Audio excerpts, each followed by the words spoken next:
오늘은 사사기 강의 16번째 시간입니다. 우리가 입다 사사를 계속 보고 있는데요.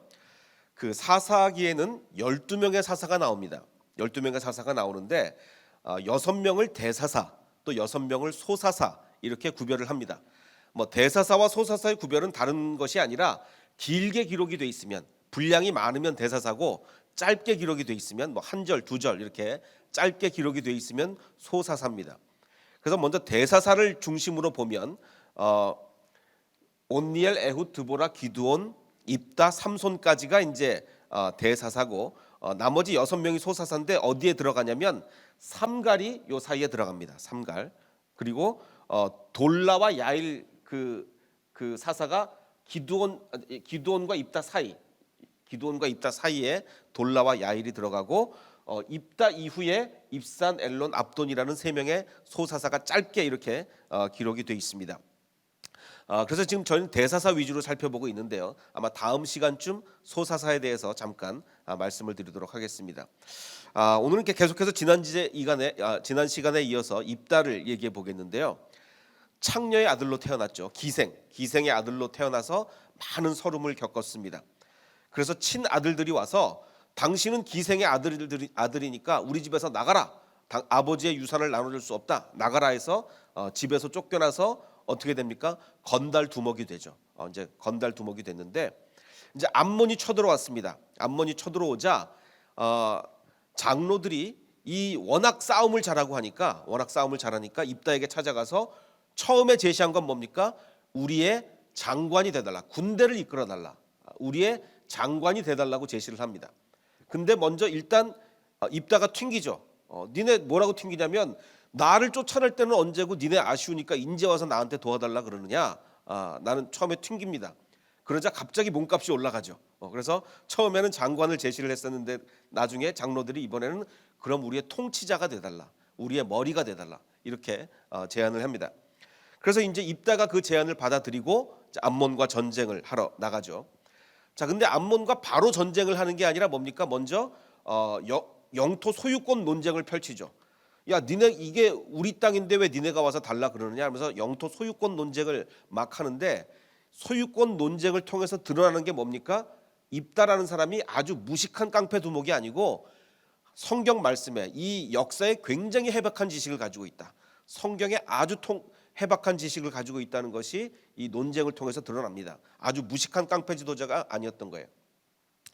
자, 그러면서 이제 드디어 전쟁을 나가기 직전에 입다가 그 유명한 서원을 하죠. 어떤 서원이었습니까? 내가 이기고 돌아오면 나를 맞으러 오는 제일 먼저 나오는 사람을 내가 번제물로 바치겠다. 승리케 해주시면 사람을 바치겠다는 그 서원을 하게 됩니다. 오늘 지난 시간에 한 거지만 조금 더 자세히 좀 살펴보겠습니다. 몇 가지 의문이 있어서 그렇습니다. 어떤 의문이냐면 설마 입다가 정말 사람을 바치려고 했을까? 기독교인인데, 우리 기독교라고 할 수는 없겠죠. 예수님이 안 오셨으니까. 어쨌든 하나님을 믿는 사람인데 어떻게 사람을 바친다고 했을까? 그 원어적 증거도 있어요. 어떤 증거가 있냐면 이렇게 주장하는 사람들이 있습니다. 내가 암몬 자손을 이기고 무사히 돌아올 때 누구든지 내 집 문에서 먼저 나를 맞으러 나오는 그 사람을 번제로 드리겠습니다라고 서원을 했는데, 한국말 번역에도 사람이라고 돼 있고 영어 번역에도 사람이라고 돼 있지만 히브리 원어에들 보면 야자라는 단어입니다. 야자. 근데 이 야자라는 단어가 무슨 단어냐? 사람만 지칭하는 게 아니라 동물이나 사람 모든 걸 다 지칭하는 거예요. 그러니까 제일 먼저 나를 맞으러 나오는 존재, 그게 사람이든 동물이든 제일 먼저 나를 맞으러 나오는 존재를 내가 번제물로 드리겠습니다. 히브리만 보면 그렇게 해석할 수가 있다는 거죠. 그래서 일부 사람들은 입다가 원래 사람을 생각한 게 아니라 동물이든지 보통 이제 개들이 막 나오잖아요. 저도 이제 가끔 이제 포항에 가면 사람은 잘 안 나오고 개가 맞으러 나옵니다. 어쨌든 이제 입다도 개가 맞으러 나오면 그 개를 드리든지 돼지가 맞으러 나오면 돼지를 드리든지 동물을 생각한 거다, 염두에 둔 거다라고 주장하는 사람들이 있습니다. 근데 이게 말이 안 되는 게, 만약에 동물을 염두에 뒀다면 딸이 나왔을 때 아이쿠 이 딸을 어떻게 바치지 그 생각을 안 했겠죠. 딸은 카운트 안 하고 딸이 먼저 나왔지만 그 다음에 나오는 동물을 바쳤을 거 아닙니까? 그러니까 아무리 원어에 야자라는 단어로 기록이 되었다고 해도 이것은 분명히 입다는 사람을 염두에 둔 것 같아요. 사람을 바치겠다. 왜? 지금 어떤 일이 있어도 전쟁에 이겨야 되겠다는 생각이 있으니까 뭔가 큰 걸 바쳐야 되겠다. 하나님하고 딜을 크게 해야 되겠다. 이 생각이 있었던 거죠. 자, 또 두 번째 이렇게 주장하는 사람들이 있습니다. 사람은 사람이지만 죽이려 한 것까지는 아닌 것 같다. 왜냐하면 내가 번제물로 그를 드리겠습니다라고 이제 서원을 하는데 이 번제물에 번제라는 히브리 단어가 뭔지 아십니까? 번제. 올라라는 단어입니다. 이 번제, 올라. 자, 근데 이제 올라라는 히브리 단어를 이제 번제라고 이제 해석이 되는데 이게 또 다른 뜻도 있는 거예요. 좀 더 넓은 뜻. 제사를 의미할 때는 태워서 드리는 번해서 원래 번하고 번제는 관계는 없지만 어쨌든 번해서 드리는 번제가 되는 거지만 이게 이제 올라라는 히브리의 뜻을 넓은 뜻으로 말하면 그냥 올라간다는 뜻. 이게 참 아주 재밌습니다. 한국말로도 올라고 히브리어도 올라간 거예요.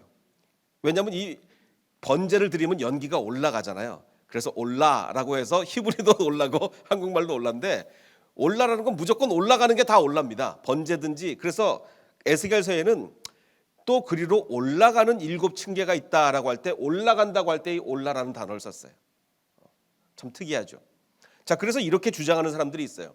이 입다가 서원을 할 때 번제물로 태워서 사람을 죽이겠다는 의미가 아니고 헌신, 주님께 이렇게 올려드리겠다. 누가 나오든지 간에 그 사람을 헌신하게 만들겠다. 이렇게 이제 서원을 했다고 주장하는 사람들이 있습니다. 더군다나 이제 이게 어디까지 주장이 나아가냐면 원어적으로 볼 때 나중에 그 딸은 이제 자기가 바쳐진다는 거 알고 친구들과 더불어 산으로 올라가서, 자, 한국말 번역에는 처녀로 죽는 것을 슬퍼하며 실컷 울었다라고 새번역 성경에도 죽는다고 나오고 개역 성경에도 처녀로 죽는 것으로 인해서 슬퍼했다라고 나옵니다. 근데 문제는 원어에는 죽었다는 단어는 없어요. 그러니까 원어를 직역하자면 내가 처녀였음을 인하여 슬퍼 울었다.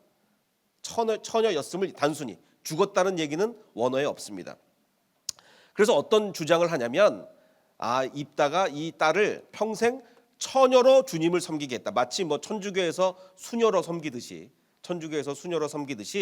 결혼 안 시키고 처녀로 하나님을 섬기게 했다라는 주장들이 있습니다. 왜냐하면 원어에는 죽었다는 단어가 없으니까. 자, 그러면 이제 이런 주장에 대해서 우리는 어떻게 해석을 해야 되느냐? 한번 정황을 보십시오. 어떤 정황을 보냐면 어떤 일이 벌어졌냐면, 그래서 자기가 이제 제일 먼저 나와서 이제 아버지가 막 통곡을 하자 이 딸은 아버지한테 이렇게 말합니다. 자, 그러면 아버지 한 가지 저에게 허락해 주시기 바랍니다. 2달만 저에게 말미를 주십시오. 2달만. 왜? 내가 처녀로, 역시 죽는다는 얘기는 원어에는 없는데 처녀로 인한 내 몸 친구들과 함께 산으로 가서 실컷 울도록 해주십시오. 나 너무 억울합니다. 그래서 입다는 2달 동안 말미를 주어서 다른 친구들과 더불어 산으로 올라가서 처녀로, 물론 죽는 것은 원어에 없지만 처녀로 인하였음을 슬퍼하며 실컷 울었다라고 되어 있습니다. 자, 그러면 이게 천주교에서 예를 들어서 그냥 수녀되는 정도의 그런 헌신이었다면, 여러분이 이 입다 딸의 친구라면 친구한테 내가 우리 아버지가 서원해가지고 내가 이제 처녀로 헌신하게 됐어. 나랑 저기 가서 산에 올라가서 2달 동안 울고 오자. 그럼 2달 울고 오시겠습니까? 친구가 처녀로 헌신됨을 인하여 2달 동안 울고 오겠냐고요. 이게 그 정도는 아니죠. 그냥 처녀로 헌신해라.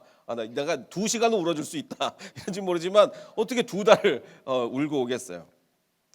자, 더군다나 2달 만에 딸이 아버지께로 돌아오자 이 아버지는 주께 서원한 것을 지켰다고 했습니다. 지켰고 그 딸은 남자를 알지 못하는 처녀의 몸이었다라고 이제 히브리 원어에는 끝나는데 이제 한국말엔 번역을 해서 처녀로 죽었다라고 번역을 했는데, 자, 그래서 이스라엘에 하나의 관습이 생겼는데 어떤 관습이 생겼냐면 이스라엘 여자들이 해마다 산으로 들어가서 입다의 딸을 애도하며 나흘 동안 슬피 우는 거다.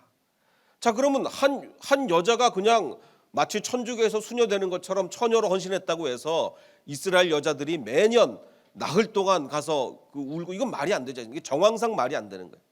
자, 그래서 뭐 원어를 가지고 이렇게 저렇게 즉 뭐 사람을 바친다는 얘기는 없었다. 뭐 죽었다는 얘기도 성경에 히브리 원어에는 없다라고 얘기를 하지만 정황적으로 볼 때 분명히 사람을 바친다고 한 것이고 실제로 딸을 번제로 드렸음이 분명한 것 같습니다.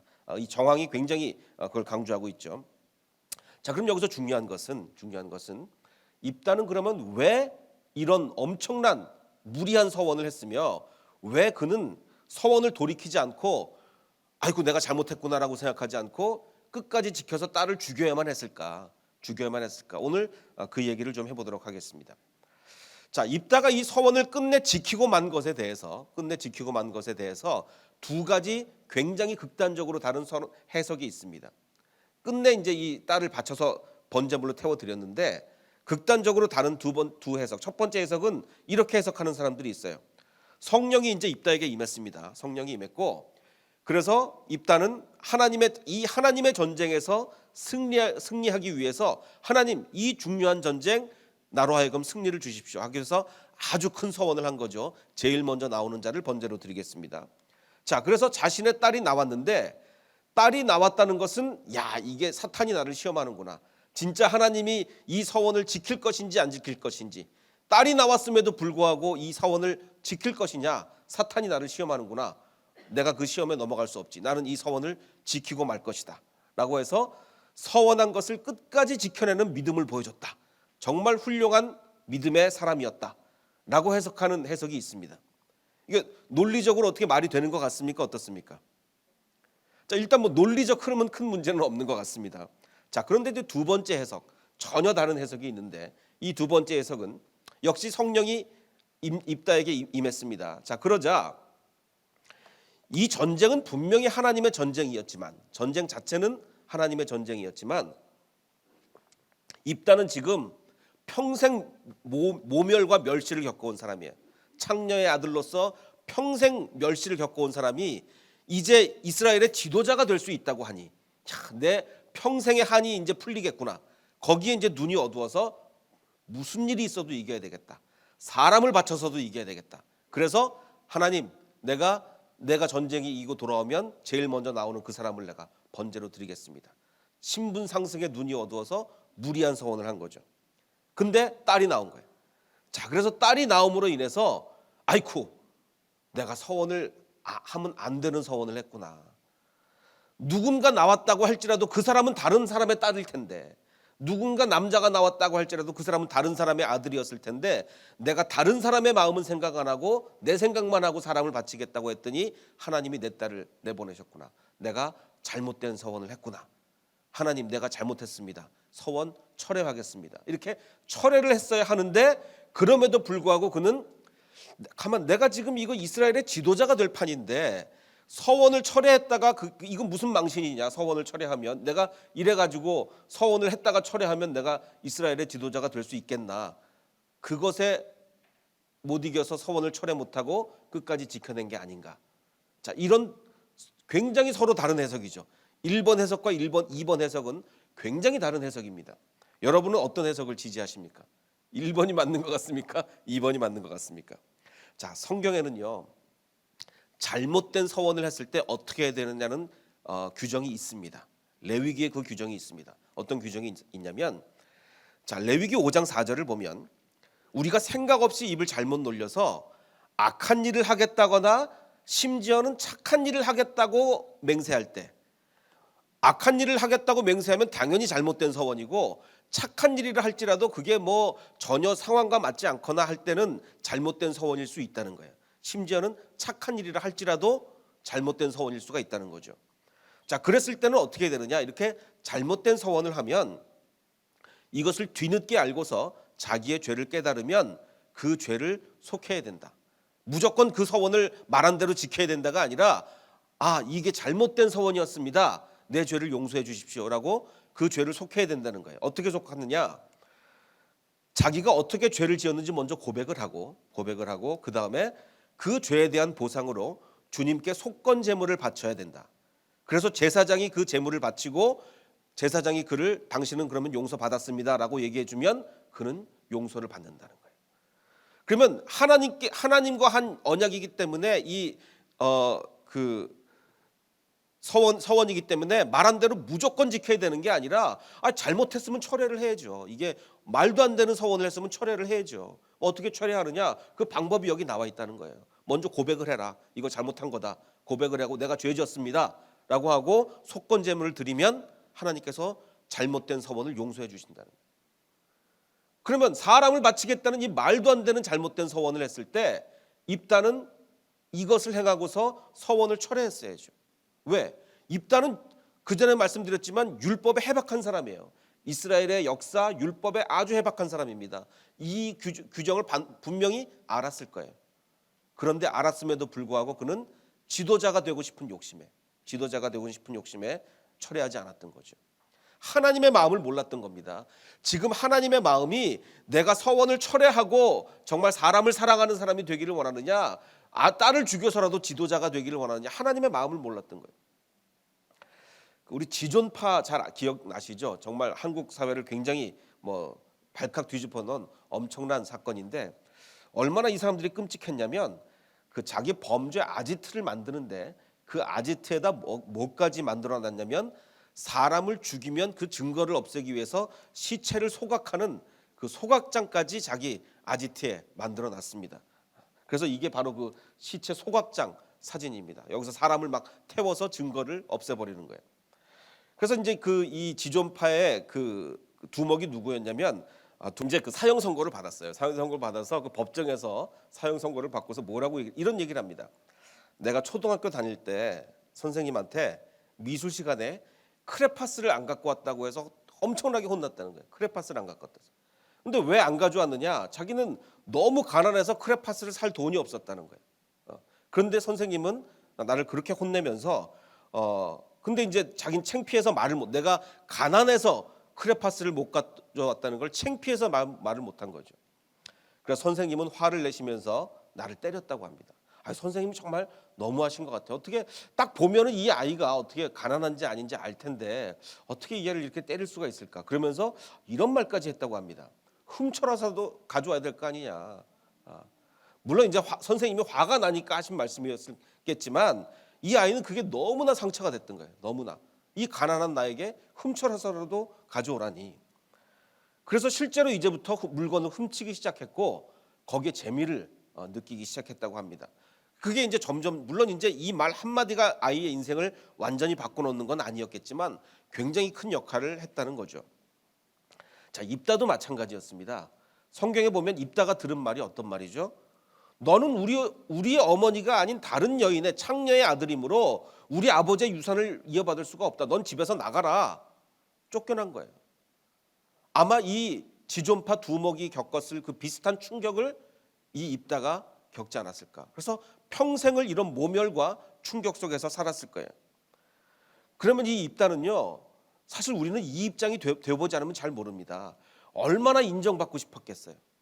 내가 사실 입다는 교육도 못 받았을 텐데 율법도 잘 알죠. 뛰어난 용사죠. 모든 게 굉장히 잘하는 아주 능력이 뛰어난 사람인데 얼마나 이 신분 때문에 그랬으니 얼마나 인정을 받고 싶었겠습니까? 그래서 무조건 승리하기 위해서 정말 해서는 안 되는 그런 서원을 하고 만 거죠.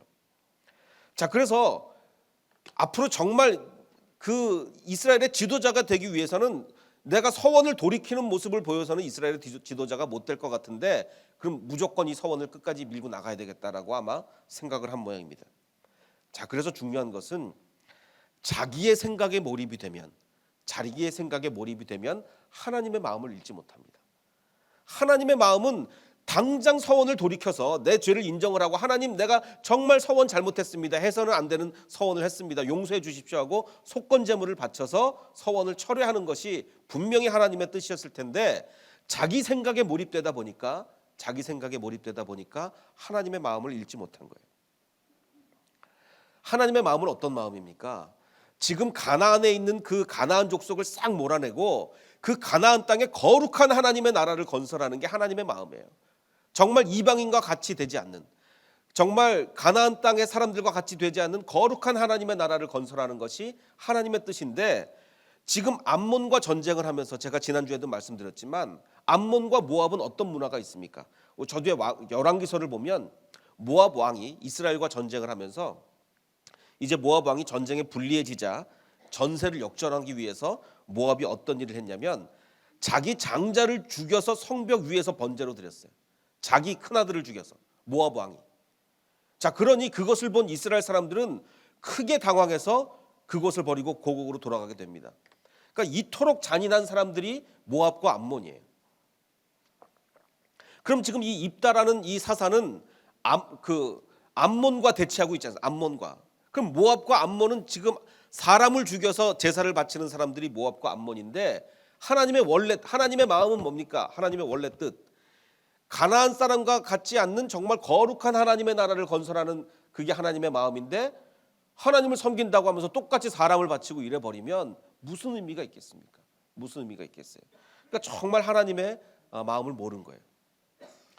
그래서 이 입다의 서원, 이 딸을 사람을 바치겠다는 입다의 서원에 대한 신학자들의 평가는 이렇습니다. 한 신학자는 이렇게 얘기합니다. 사사기는 입다를 훌륭한 이스라엘 백성으로서가 아니라 훌륭한 암몬 족속으로 묘사를 하고 있다. 암몬 족속으로는 아주 훌륭한 암몬인 거예요. 왜? 사람을 바쳐서 이렇게 전쟁에서 승리를 하는 이런 사람이니까 얼마나 훌륭한 암몬 족속입니까?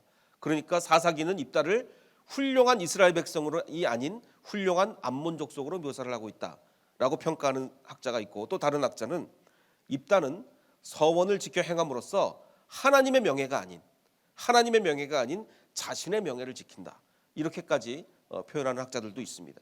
그러니까 정말 잘못된 서원이었고 잘못된 시련이었던 거죠.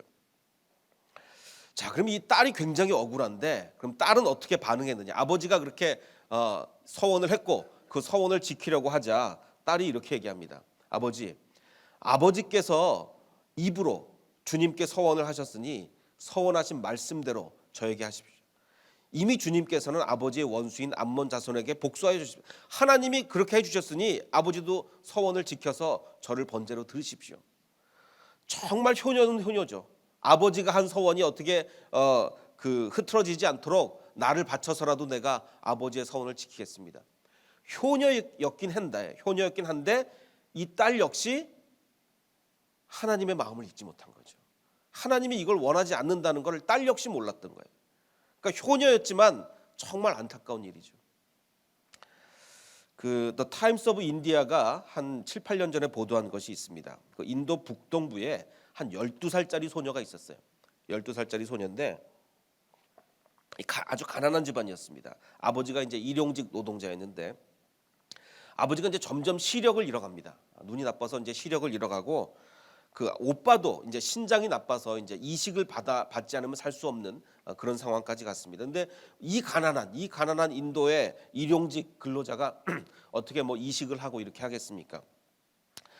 그래서 이제 이 그 12살짜리 딸이 어린 아이가 이제 고민을 하다가 2011년 6월 27일 날 내 장기를 우리 아빠와 오빠에게 이식해달라고 유서를 남기고 농약을 마십니다. 내 장기를 아빠와 오빠에게 이식을 해달라고 하고 농약을 마셔요. 그리고 이제 이 농약 마신 것이 이제 가족에게 발견이 됐는데 병원으로 옮겼지만 결국은 사망을 하고 맙니다. 자, 근데 더 안타까운 것은 이 아이를 발견해서 병원으로 옮기는 과정에서 유서를 미처 발견을 못했어요. 내 장기를 오빠와 아빠에게 이식을 해달라는 이 유서를 미처 발견하지 못해서 시신을 화장해버리고 맙니다. 그리고 화장한 후에 유서가 발견돼요. 그 엄마 아빠의 마음이 어땠겠어요? 오빠와 아빠를 살리기 위해서 이 아이가 농약을 마시고 죽었는데 그것도 모르고, 물론 발견했다고 차서 그걸 참 농약을 마셨으니까 아마 이식도 못할 겁니다. 그리고 원래 안구는 이식이 되지도 않죠. 자, 결국 어머니는 충격을 받아서 쓰러져서 며칠 뒤에 어머니도 결국 숨지고 맙니다. 그래서 이 사실이 이제 전해지자 지역 의회 의장이 방문해서 아버지와 오빠의 수술비 지원을 약속을 하고 뭐 이런 일이 벌어지긴 했는데 너무 안타까운 것 같아요. 왜냐하면 뭐 설사 됐다고 칩시다. 어떻게 이제 이 아이가 발견이 돼서 유서가 발견이 돼서 뭐 이식을 했다고 칩시다. 자, 그런데 그 이식을 한들 오빠와 아빠가 평생 행복하게 살아갈 수 있을까요? 못 살죠. 자기 딸이 자기 아빠한테 이식해달라고 자살을 하고 갔는데 어떻게 그걸 이식받아서 행복하게 살겠습니까? 그러니까 그러니까 이 아이는요 정말 효녀이긴 했지만 아빠의 마음을 몰랐던 거죠. 설사 이식이 됐다고 한들 우리 아빠는 행복하게 살 수 없다고 한 걸 몰랐던 거죠. 아버지의 마음을 모른 거예요. 우리도 하나님을 제대로 섬기기 위해서는 하나님의 마음을 알아야 됩니다. 착하기만 해가지고 안 됩니다. 착하기만 해도 안 되고 뭐 열심히만 해도 한다고 해서 되는 것이 아니고 하나님의 마음을 우리는 알아야 된다는 것이죠. 자, 입다가 나오기 전에 제가 강조해서 드린 말씀이 있습니다. 하나님이 이렇게 하셨죠. 너희들이 계속해서 반복해서 죄를 짓는데 내가 도저히 못 참겠다. 이렇게 반복해서 죄를 지으니 내가 다시는 너희를 구원하여 주지 않을 거다. 그러니 너희는 니네가 선택한 우상에게나 가서 부르짖어라. 이제 더 이상 나한테 도와달라 그러지 마라. 하나님이 이렇게 선언을 하셨거든요. 내가 너희 안 도와준다. 자, 그런데 이스라엘 백성이 아이고 하나님 우리가 죄를 지었습니다. 오늘만은 우리를 살려주십시오 하고 이방 신들을 제거하고 주님께 매달리니 아무리 하나님께서 내가 다시는 너희를 도와주지 않는다고 했을지라도 주님께서는 그 이스라엘의 고통을 보고만 계실 수가 없었죠. 그래서 하나님의 뜻을 돌이키사 주님의 영을 입다에게 내리셔서 이스라엘을 구원하신 거 아닙니까? 심지어는 하나님도 뜻을 돌이키셨어요. 자, 그럼 이 이야기가 왜 하필이면 입다가 나오기 직전에 이 이야기를 성경은 기록하고 있겠습니까? 그 이유가 있는 거죠.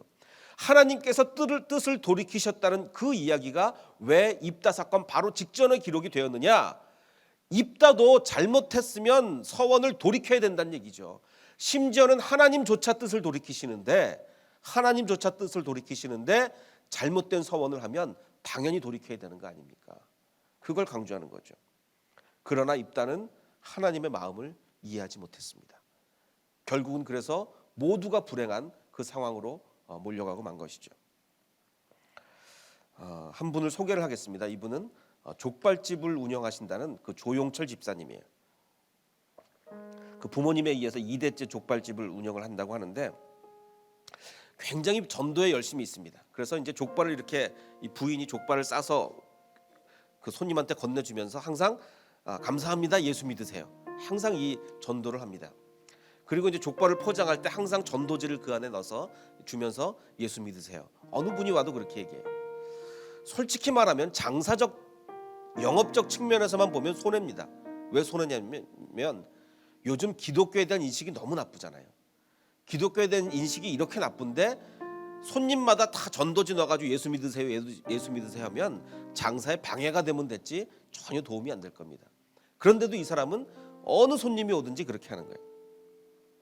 그리고 한 달에 한 번씩은 지금 이제 상자를 이렇게 쌓아놨는데 이 상자 가득히 족발을 가득 담습니다. 상자를 이렇게 쌓아서 족발을 담았으니 얼마나 많은 양이겠어요. 이거를 매달 그 쪽방촌에 있는 그 어르신들에게 이렇게 갖다 드린다고 합니다. 그러면서 이제 이렇게 얘기합니다. 그 어르신들은 이게 한 달에 한 번 딱 고기 먹는 겁니다. 이러면서 이렇게 엄청난 양을 늘 봉사를 하고 있습니다. 근데 이제 다들 아시겠지만 요즘 너무 불경기잖아요. 이게 얼마 전에 나온 동영상인데 너무 불경기라서 매상이 3분의 1로 줄었답니다. 다들 장사가 어렵고 근데 장사가 잘 돼도 사실 이렇게 하기 쉽지 않은데 매상이 3분의 1이면 이거 가게 유지하는 것도 힘들거든요. 그런데도 어김없이 꼬박꼬박 어김없이 쪽방촌에 보내는 거죠. 그래서 그 부인이 이렇게 얘기를 합니다. 솔직히 말해서 힘들다. 지금 우리 장사도 힘든데 솔직히 말해서 힘들지만 하나님이 이 일을 우리에게 맡겨주신 것 같다 라고 하면서 끝까지 이 일을 해내고 있습니다. 그리고 또 이 족발집 사장님은 오토바이 가득 족발을 싣고 또 어디론가 떠납니다. 어디로 가냐면 장애인들이 있는 곳이에요. 장애인들이 있는 곳에 가서 늘 이렇게 장애인들에게 족발을 대접하는 분이었습니다. 그러면서 이제 이렇게 얘기합니다. 우리가 힘들지만 이것을 멈출 수가 없다. 왜 멈출 수가 없을까요? 이분은 하나님의 마음을 아니까요. 멈추지 않기를 원하시는, 네가 어렵지만 지금 매상이 3분의 1로 줄어들어서 어렵지만 멈추지 않기를 원하시는 하나님의 아버지의 마음을 아는 거죠. 하나님은 분명히 내가 이걸 계속 하기를 원하실 거다. 그래서 그는 이렇게 얘기를 합니다. 안 도울 수가 없다. 왜? 하나님의 마음을 아니까.